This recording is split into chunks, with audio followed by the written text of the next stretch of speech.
بسم اللہ الرحمن الرحیم۔ السلام علیکم۔ ایک دفعہ حضرت علی رضی اللہ تعالیٰ عنہ رسول کریم صلی اللہ علیہ وآلہ وسلم کی خدمت میں پیش ہونے جا رہے تھے کہ راستے میں ان کی نظر حضرت علی رضی اللہ تعالیٰ عنہ کی نظر ایک شخص پر پڑی جو مسلسل روئے جا رہا تھا۔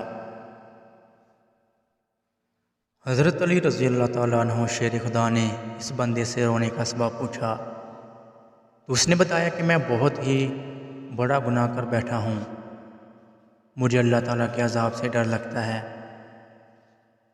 مجھے سمجھ نہیں آ رہی کہ میں کیا کروں۔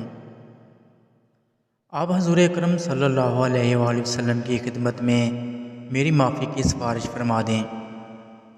حضرت علی شیر خدا رضی اللہ تعالیٰ عنہ اس شخص کو ساتھ لے کر حضور محمد صلی اللہ علیہ وآلہ وسلم کی بارگاہ میں پیش ہوئے۔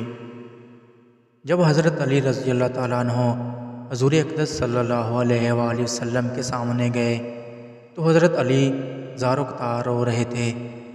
حضور اکرم صلی اللہ علیہ وسلم نے دریافت فرمایا، اے علی آپ کیوں رو رہے ہو؟ حضرت علی شیر خدا رضی اللہ تعالیٰ عنہ نے فرمایا کہ اللہ کے نبی صلی اللہ علیہ وآلہ وسلم میں آپ کے پاس ہی آ رہا تھا کہ راستے میں ایک شخص کو بہت ہی زیادہ روتا ہوا دیکھا تو اس کی حالت دیکھ کر مجھے بھی رونا آ گیا۔ حضرت محمد صلی اللہ علیہ وآلہ وسلم نے پوچھا، وہ شخص کہاں ہے؟ آپ رضی اللہ تعالیٰ عنہ نے عرض کیا، یا رسول اللہ وہ شخص باہر کھڑا ہے۔ حضور اکرم صلی اللہ علیہ وآلہ وسلم اس شخص کو اندر آنے کی اجازت دی تو وہ بندہ آپ کے سامنے پیش ہو کر اتنا رویا کہ رسول اللہ صلی اللہ علیہ وآلہ وسلم نے اس بندے سے پوچھا، اے نوجوان کیا ہوا ہے؟ تم اتنا کیوں رو رہے ہو؟ اس نے جواب دیا، یا رسول اللہ مجھ سے بہت ہی بڑا گناہ ہو گیا ہے۔ حضرت محمد صلی اللہ علیہ وآلہ وسلم نے فرمایا، مجھے یہ بتاؤ کہ تیرا گناہ بڑا ہے کہ اللہ تعالیٰ کی رحمت بڑی ہے؟ اس بندے نے عرض کیا، یا رسول اللہ میرا گناہ بڑا ہے۔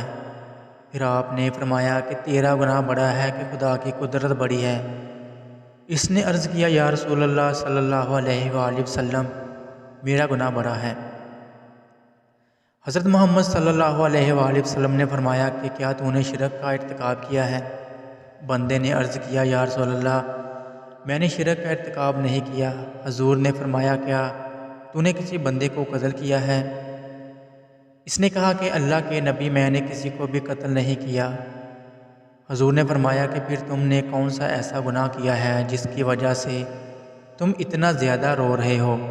پھر اس شخص نے اپنا سارا قصہ سنایا۔ اس نے کہا، یا رسول اللہ میں کئی سالوں سے کفن چوری کر رہا ہوں، میں مردوں کے کفن چوری کر کے ان کو فروخت کیا کرتا تھا، اس سے جو آمدنی ہوتی تھی اس سے اپنا پیٹ پالتا تھا۔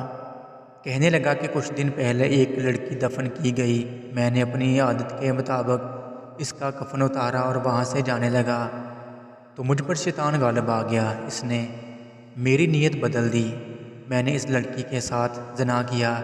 جب میں زنا کر کے اٹھنے لگا تو میں نے ایک آواز سنی کہ جیسے وہ لڑکی بول رہی ہے، اے بدبخت بندے، تو نے مجھے مردوں کے درمیان ننگا کیا، تو کل قیامت کے دن بدکاروں اور زانیوں میں تیرا شمار ہوگا، اللہ تجھے بھی سب کے سامنے ننگا کرے گا۔ وہ شخص کہنے لگا کہ اس لڑکی کی آواز کا مجھ پر ایسا اثر ہوا کہ مجھے اب اپنے آپ پر اللہ تعالیٰ کا غضب محسوس ہوتا ہے، میں خدا کی پکڑ میں ہوں۔ جب رسول کریم صلی اللہ علیہ وآلہ وسلم نے اس شخص کا سارا قصہ سنا تو حضور اکرم صلی اللہ علیہ وآلہ وسلم بھی آنکھیں نم ہو گئیں۔ حضور اکرم نے فرمایا، تو نے واقعی بہت ہی بڑا گناہ کیا ہے۔ حضور نبی کریم کی زبان مبارک سے جب یہ الفاظ نکلے، یہ بہت ہی بڑا گناہ ہے، تو وہ شخص روتا ہوا باہر نکل گیا۔ اس نے سوچا کہ رسول اللہ اس وقت بہت ہی ناراض ہیں، ایسا نہ ہو کہ آپ کی زبان مبارکہ سے کوئی ایسی بات نہ نکل جائے جو میری بربادی کا مزید سبب بن جائے۔ وہاں سے نکل کر وہ شخص جنگل اور پہاڑوں کی طرف چلا گیا۔ وہ شخص کئی روز اللہ تعالیٰ کی عبادت میں مشغول رہا اور اللہ تعالیٰ سے رو رو کر اپنے گناہوں کی معافی مانگتا رہا۔ اس کو ہر وقت وہ آواز سنائی دیتی تھی، وہ ہر وقت اللہ تعالیٰ سے دعائیں مانگتا رہا۔ جب وہ شخص کئی روز معافی مانگتا رہا تو خدا نے اس بندے کی توبہ قبول فرمائی۔ اللہ تعالیٰ کے حکم سے حضرت جبرائیل علیہ السلام حضور اکرم صلی اللہ علیہ وآلہ وسلم کے پاس تشریف لائے اور اسلام پیش کیا۔ حضرت جبرائیل علیہ السلام نے فرمایا، اللہ کے رسول نے فرمایا ہے کہ مخلوق کو پیدا کرنے والا، رزق دینے والا اور اپنی مخلوق کو معاف کرنے والا بھی میں ہی ہوں۔ تو حضرت جبرائیل علیہ السلام نے فرمایا کہ اللہ تعالیٰ نے فرمایا ہے کہ میں نے اس نوجوان کی توبہ قبول فرما لی ہے، میں نے اس کے سارے گناہوں کو معاف فرما دیا ہے۔